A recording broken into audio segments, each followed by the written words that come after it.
Donc bonjour à tous, ici c'est Jean-Jean alias Jean-Jean la bricole et sur cette chaîne on parle crypto-monnaie et ma spécialité c'est le minage de crypto-monnaie. Donc aujourd'hui on va pas vraiment parler de minage mais on va parler de ce qui est en train de se passer aux États-Unis parce que malheureusement on est encore dans le Far West et il serait temps que les différents législateurs accordent un petit peu leur violon parce que là c'est vraiment un petit peu le chaos. On est vraiment encore dans le Far West. Donc on va revenir un petit peu sur ce qui se passe avec les différentes attaques de la SEC.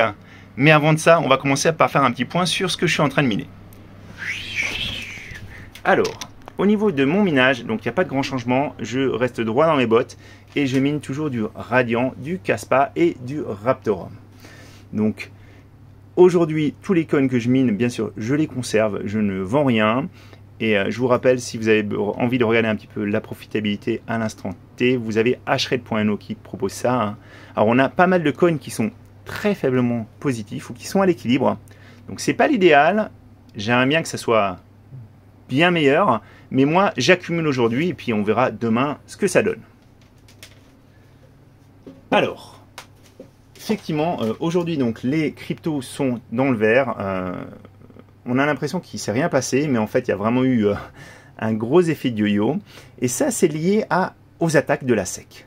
Donc, je voulais, pour ceux qui ne suivent pas, je voulais quand même vous rappeler, aux États-Unis, donc on a deux grands organismes qui sont là pour protéger les Américains et le sacro-saint dollar. Donc, il y a la SEC, qui est la Security Exchange Commission, et on a l'OFAC. Donc la SEC, c'est elle qui nous intéresse aujourd'hui et elle a été créée pour faire appliquer les lois financières, promouvoir la stabilité des marchés et surtout protéger les investisseurs des abus des sociétés. Donc ça, c'est son rôle de base. Et depuis en fait le passage de l'Ether de Proof of Work à Proof of Stake, la SEC s'est montrée extrêmement agressif vis-à-vis des crypto-monnaies. Donc là, on a eu cette semaine la SEC qui attaque Binance et son patron CZ pour le motif d'avoir sciemment mélangé les fonds de ses clients avec ses fonds propres. Voilà. Puis derrière, la SEC qui attaque Coinbase pour avoir fusionné plusieurs fonctions qui sont normalement séparées sur les machines traditionnelles. Voilà. Et dernier rebondissement, on a la plainte de la SEC qui vient d'être suspendue pour un vice de forme. Voilà. Alors, juste avant ça, on avait eu quand même une réponse qui est très intéressante, je trouve, de Brian Armstrong, qui est le PDG de Coinbase. Et il avait dit « La SEC a examiné nos activités et nous a autorisé à devenir une société publique en 2021. Il n'y a pas de voie pour entrer et s'enregistrer. Nous avons essayé à plusieurs reprises. Voilà, nous rejetons la grande majorité des actifs que nous examinons, parce qu'en fait, ils essaient de bien travailler.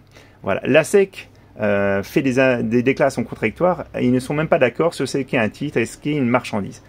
Voilà. Donc clairement, ce qu'ils reprochent, et c'est pas la première fois, parce que c'est pas la première fois que Coinbase est attaqué par la SEC, c'est en fait le fait qu'il y ait vraiment encore beaucoup de choses, des sables mouvants en fait. On ne sait pas vraiment où on se trouve et comment les différents régulateurs n'arrivent pas trop à trouver de cadre juridique pour qualifier les différentes crypto-monnaies. Voilà.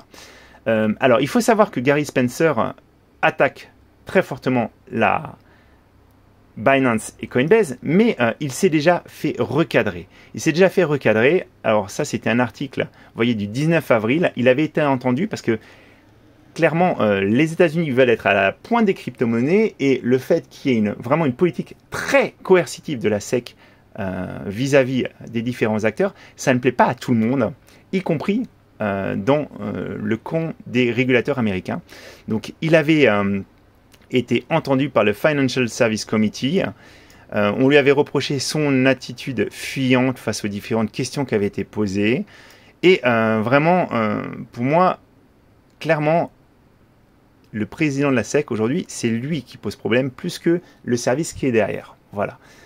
Il faut savoir aussi que Coinbase avait déjà menacé, et ça pourrait peut-être entraîner ça, ils ont déjà menacé de quitter les États-Unis si la réglementation n'évolue pas. Ce qu'ils réclament, c'est un manque de clarté de la réglementation américaine. Je vous rappelle qu'il y a déjà plusieurs exchanges qui ont réduit la voilure aux États-Unis ou qui ont sont sortis du pays parce que justement, il y a des contradictions. Il y a des contradictions ici aussi en Europe, et c'est pour ça que la mise en place d'une réglementation, la réglementation MiCA, c'est quelque chose qui va dans le bon sens. Qu'on puisse un petit peu savoir sur quel pied danser pour les exchanges, pour tous les acteurs en fait, et même pour les investisseurs. Voilà. Il faut savoir aussi que Binance a répondu à la SEC, a fait une communication publique en disant « Nous prenons les allégations de la SEC très au sérieux et elle ne devrait pas faire l'objet d'une action coercitive de la part de la SEC, et encore moins en urgence. » Voilà. Ils veulent coopérer avec la SEC, ils veulent bien rendre des comptes, mais de façon constructive et qu'il y ait un dialogue. Aujourd'hui, a priori, ce qui se passe, c'est qu'en fait, la SEC veut taper du poing sur la table, mais taper du poing sans vraiment donner des pistes d'amélioration. Elle veut juste sanctionner Binance, et c'est ça qui passe pas. Voilà. Les actions mises en place de la SEC sapent le rôle de l'Amérique en tant que centre mondial de l'innovation et de leadership financier. Ça, je suis tout à fait d'accord. Si ça continue comme ça, hein, si Gary Gensler reste à la tête de la SEC, effectivement, ça pourrait faire partir beaucoup de monde. Donc voilà. Moi, je ne suis pas trop inquiet sur l'issue de ce qui va se passer. Je pense clairement que les attaques de la SEC vont s'arrêter. Je pense aussi que Gary Gensler risque de quitter la SEC parce que, encore une fois, les Américains, ils ont une approche très pragmatique, c'est business avant tout. Et alors, il essaie de se... Voilà, moi je suis tombé sur des tweets aussi où il dit les USA n'ont pas besoin de plus de monnaie numérique parce qu'ils ont le dollar. Encore une fois, on est d'accord, le dollar, c'est ce que veulent protéger l'Amérique. Ils ont un projet de créer un dollar numérique. Voilà, donc effectivement la SEC, en s'en prenant aux différents acteurs, elle va protéger la création du dollar numérique, mais clairement je pense qu'il va trop loin.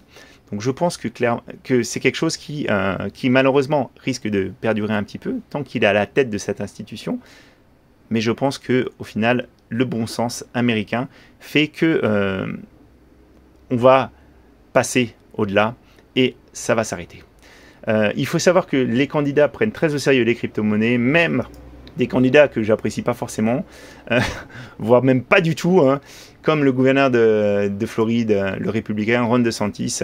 Donc il s'est prononcé en faveur du Bitcoin et en faveur de la liberté